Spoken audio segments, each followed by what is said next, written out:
Começando mais um Vida e Saúde juntinho de você, que bom, que alegria estarmos juntos. Doutor Marcelo, seja muito bem-vindo, como é que tá? Obrigado. Muito frio por aí? Frio só de manhã, né? Agora tá bem quente. Agora tá um pouco melhor. E você, tá muito frio por aí? Nem tanto? Deixa eu te falar uma coisa, você sabia que no inverno o risco de doenças cardiovasculares como o infarto e o AVC, especialmente nas mulheres, aumenta? Olha só. Sobre isso, o Vida e Saúde vai tratar hoje aqui. Recebemos o Dr. Marcelo Irga, que é cardiologista, e ele vai ensinar pra gente como podemos nos proteger, cuidando do coração e vivendo mais e melhor em todas as estações.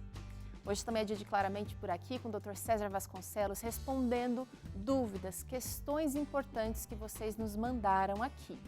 E a receita está por conta dessa sopa de tomate assado deliciosa. Olha só, no capricho para você.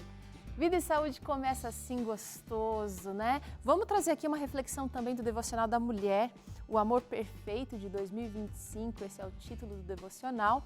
Trazemos o texto de Jeremias 31, no verso 3, e aqui diz assim, olha: de longe o Senhor lhe apareceu dizendo: com amor eterno eu o amei, por isso com bondade a atraí.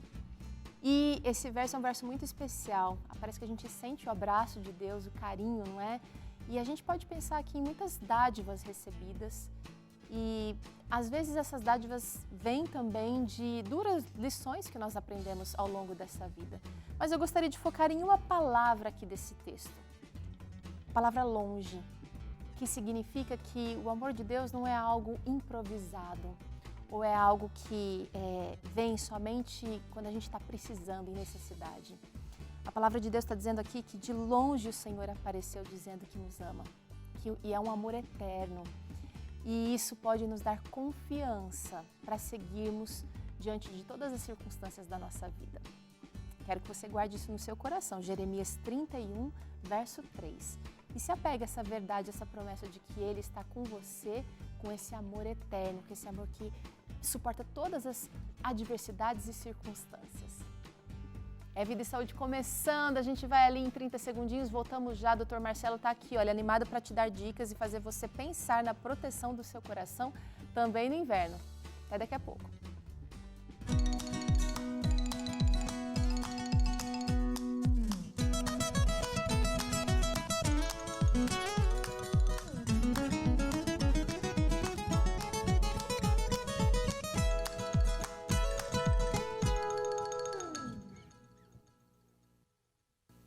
Estamos de volta, vem pra cá, não sei se você tá com friozinho, aqui tá confortável hoje, o dia às vezes amanhece mais frio, vai ficando mais quentinho, depois esfria de novo à noite. Pode ser que na sua região nem tenha esfriado tanto, esteja apenas chovendo, mas é inverno no Brasil e nós resolvemos falar sobre um problema que é fato. As doenças cardiovasculares do inverno acabam piorando. O Dr. Marcelo Irga é especialista, é cardiologista, vai ajudar a gente porque ele pensa não só no problema, mas o Dr. Marcelo gosta de pensar na solução a curto, médio e longo prazo, né, doutor? Exatamente, isso aí. Olha só, por que será que essas doenças cardiovasculares aumentam no inverno, doutor? Então, Tero, a gente sabe que o organismo humano ele é capaz de se adaptar a variações de clima, de alimentação, de altitude, mas algumas situações podem colocar o nosso corpo em risco. Então, especificamente no frio, o corpo passa por algumas dessas adaptações, ele tenta armazenar mais energia, gerar mais calor, isso sobrecarrega de alguma maneira o coração, nossos sistemas e órgãos, e para algumas pessoas que já estão, por exemplo, com alguns hábitos de vida inadequados ou que já têm alguma condição cardíaca, né, vamos falar assim, já existente, pode esse tipo de resposta acabar prejudicando a pessoa e colocando a saúde dela em risco. Ah, então não é o inverno, não é o frio necessariamente que vai causar o problema, ele pode piorar uma condição que a gente às vezes nem sabe que existe. Exato, exato. Ó, a gente tem aqui alguns pontos que a produção preparou que eu queria trazer aqui justamente comentando sobre isso, ó. O frio vai então contrair os vasos sanguíneos, aumentando essa pressão arterial. Exato. Outro ponto aqui, A menor atividade física e a má alimentação nesta época também vão contribuir. Realmente a gente quer mais comida calórica, doutor. E temos mais um ponto aqui, a maior espessamento do sangue favorecendo coágulos. O sangue fica mais espesso. E o senhor falou nessa condição do corpo, faz esses ajustes para manter a gente mais aquecido. E a gente também ajusta a nossa rotina, né? A gente acaba se expondo menos à atividade física, quer ficar mais encolhidinho ali no sofá, né? Sim, é uma combinação de coisas, né? Então, o frio realmente, a gente tenta, os vasos se contraem, né? Para que a gente tente economizar o calor que é dissipado através da circulação. Certo. Então, essa contração é por aumento da resistência vascular periférica. E isso contribui para a elevação da pressão. É muito comum pacientes hipertensos, né, que já estão controlados, tomando o seu remedinho X, e aí no inverno a gente precisa ajustar essa dose para mais. Olha só. Porque a pressão descontrola e os valores sobem.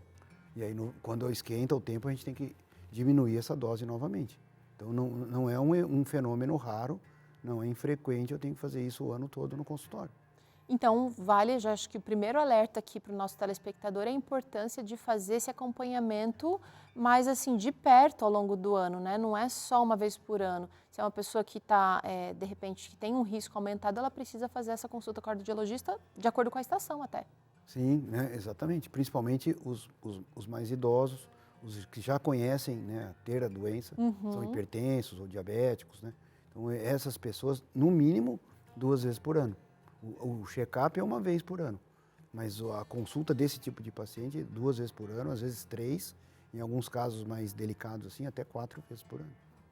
Bom, eu queria entender, doutor, o que é que acontece no corpo que vai favorecer o infarto ou mesmo o AVC nessa época? Então, é uma combinação de situações. Primeiro, essa do aumento da resistência vascular periférica, né, pela contração dos vasos.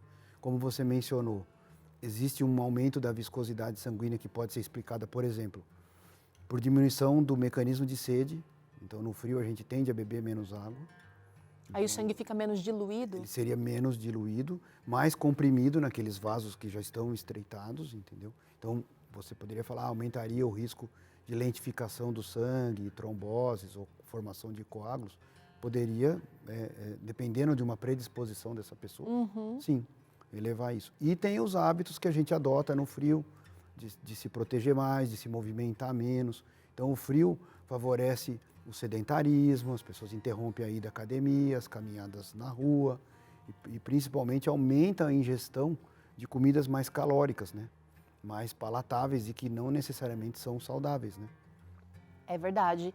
E até as academias fazem um esforço, né? Esses dias eu recebi várias promoções assim para volta para a academia, melhora o preço para ver se a gente adere, porque realmente existe uma evasão aí desse exercício físico de maneira mais frequente. Agora, as mulheres, elas nem sempre sentem os sintomas mais clássicos dos problemas cardíacos, né, doutor? Verdade, isso é verdade.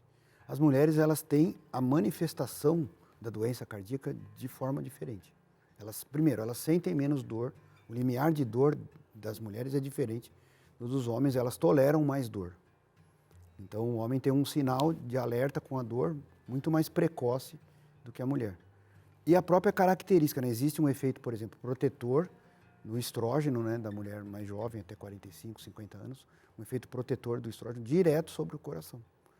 Então, depois ela perde isso conforme ela vai adentrando o climatério e vai chegando na data da menopausa.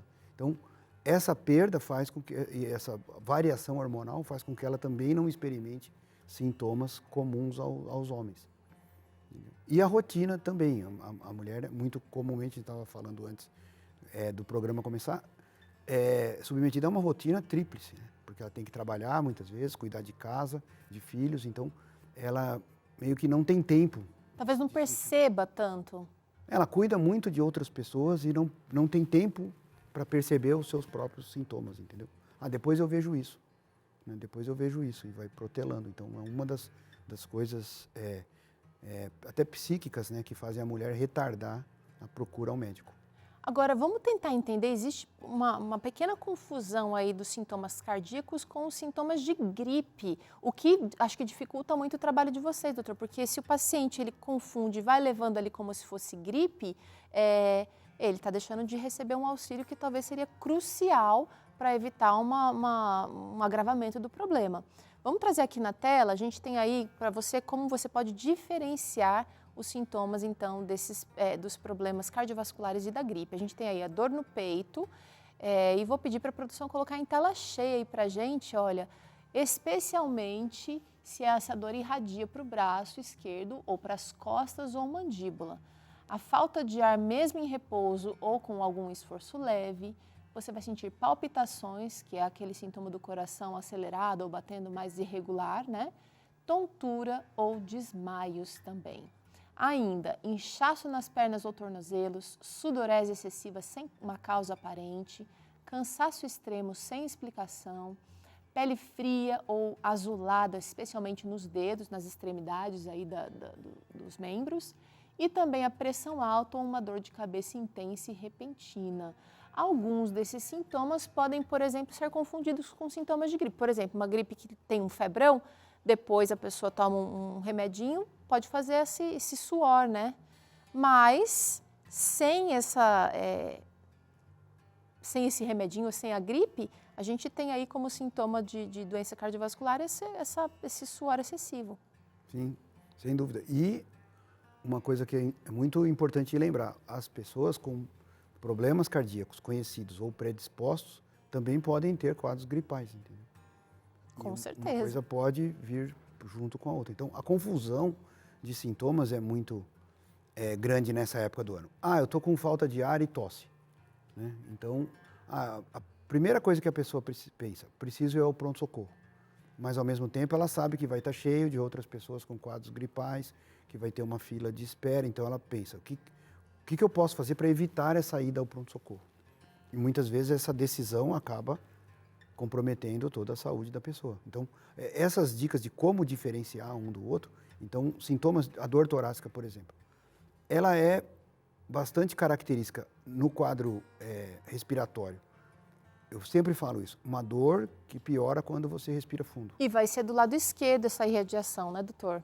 Sim, a dor cardíaca, como eu sempre falo, mesmo que ela seja atípica, ela irradie para o braço, ou para a mandíbula, ou para as costas, ou até para a boca do estômago, ela não tem fator de melhora ou de piora, a não ser se ela é desencadeada por esforço, e aí você para aquele esforço, a dor ameniza.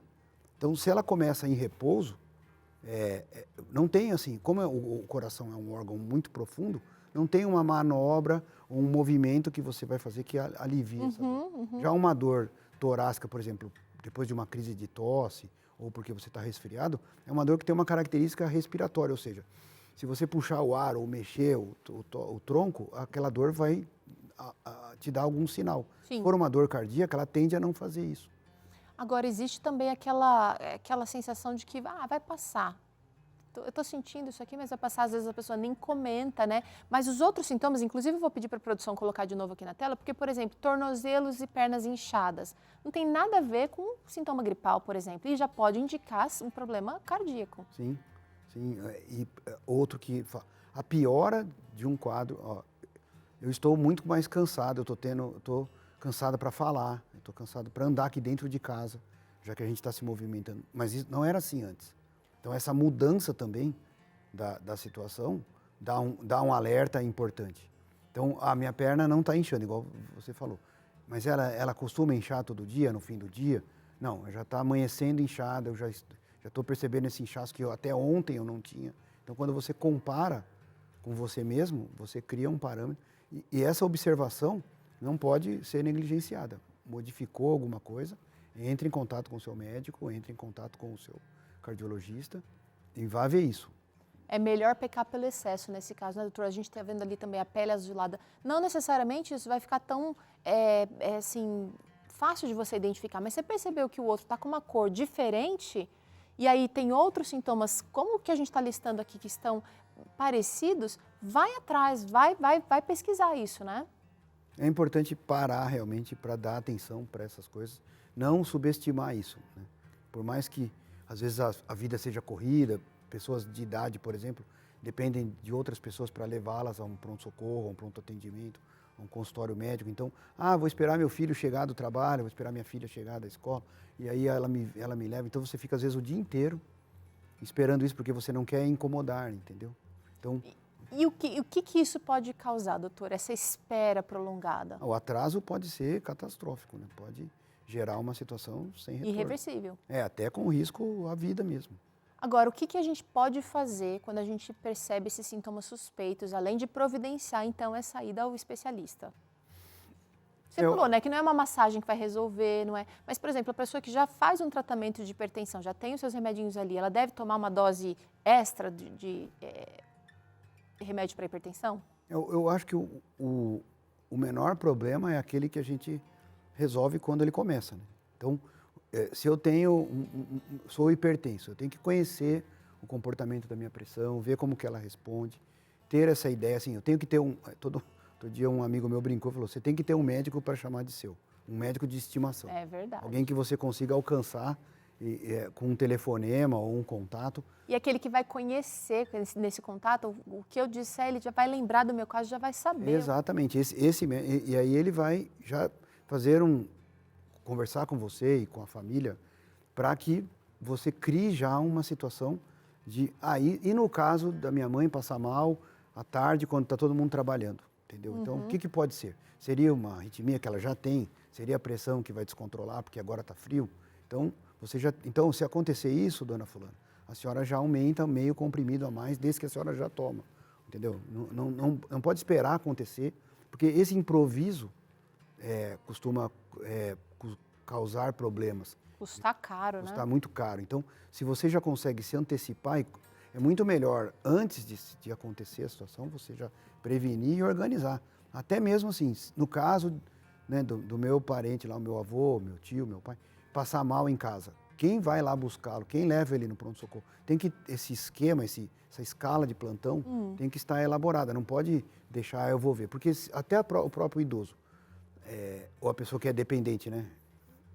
Ela tem que saber quem que Isso está dá segurança para ela também, Sim, né? porque se acontecer alguma coisa, eu já sei o que fazer, já tenho os meus canais de escape, meus contatos de emergência. A advertência maior que fica seria, não deixa para resolver depois que o problema aconteceu. Agora, doutor, o senhor falou que a pressão arterial aumenta aí nessas estações mais frias, né? Nesses dias mais frios. É verdade que o colesterol também fica aumentado? Não por ação direta, eu diria, mas provavelmente tem uma contribuição muito grande o fato de que a gente opta por comer, primeiro, quantidades maiores, né? Porque a digestão, o processo digestivo gera mais calor, né? No processo de queima da digestão, você gera calor. Isso Energia. É interessante para o frio, né? Essa energia é interessante para o frio. Mas a gente opta por comidas mais gostosas, né? Que são mais palatáveis e às vezes tem maior teor de gordura, maior teor de carboidratos não processados, entendeu? Então, isso acaba, é comum depois, assim, do final do inverno para frente, ou já na primavera ou começo do verão, quando a gente dosa o colesterol dos pacientes no consultório, eles estarem bem mais altos do que estavam no começo do ano. Então, atribui-se a isso o quê? A diminuição da atividade física, né? A sedentarização do inverno, vamos falar assim, e a mudança de dieta. Mas você pode ver isso até no próprio peso, no próprio ajuste da composição corporal. Você vê que a pessoa, esse inverno foi terrível, doutor, ganhei 2 quilos, ganhei 3 quilos. E não foi dormindo, foi comendo, né? Ai, parece que ele tá da nossa casa vendo nossa rotina, né, gente? Realmente dá uma fome maior nesse friozinho. E a gente tem fome realmente de coisas mais quentinhas, mais calóricas, mais engordaites, como diz uma amiga minha, né? Aquilo que tem mais sustância. E isso realmente a gente precisa levar em conta, vai mudar o nosso padrão ali no exame de sangue depois. Agora, é claro que mudando o colesterol, aumenta-se o risco também de tanto do infarto como do AVC, doutor. Sem dúvida, isso sim, contribui para até a pessoa mais sedentária, mais obesa, também ajuda a descontrolar o próprio diabetes. Então, você vai girando uma roda negativa, né, que vai só somando fatores ruins e aumentando o risco dessa pessoa, uma hora, se precipitar num abismo, né? Por isso é importante você estar aqui ligadinho na Novo Tempo, aqui com o Vida e Saúde, porque a gente traz muita coisa gostosa, muita coisa boa aqui para você, falando de sabor mesmo, né? Mas a gente pensa na nutrição, pensa em ser saudável. Então, a Arlete vai sempre optar pela melhor opção de açúcar para você, vai trazer aqui opções muito variadas de integrais, para que a gente possa driblar de alguma maneira essa nossa fome maior nessa temporada do ano. Vamos fazer um intervalo? O Dr. Marcelo está lá no Instagram, você pode acessar, o contato dele é @dr.marceloirga, Irga com H, você vai apareceu aí, @dr.marceloirga. E se você quiser falar com ele, conhecer mais do trabalho que ele faz, um trabalho super diferenciado, focado em resultado, mas focado também na participação, na colaboração do paciente durante o tratamento. A gente vai continuar falando sobre esse assunto depois com o Dr. Marcelo. A gente vai tentar entender agora, quer dizer, no bloco seguinte, como a gente pode proteger o coração também nessa época do ano, tá bom? Vamos ter claramente, calma, Dr. César vai chegar aqui já já, ele que vai responder nossas dúvidas hoje, vocês que mandam aqui as perguntinhas, segura que ele pode responder a sua hoje. E não esquece não, hoje tem sopa de tomate assado, uma receita perfeita para essa temporada do ano. E eu acho que você vai gostar, só de olhar já deu vontade. E a gente te ensina essa delícia daqui a pouquinho aqui no Vida e Saúde.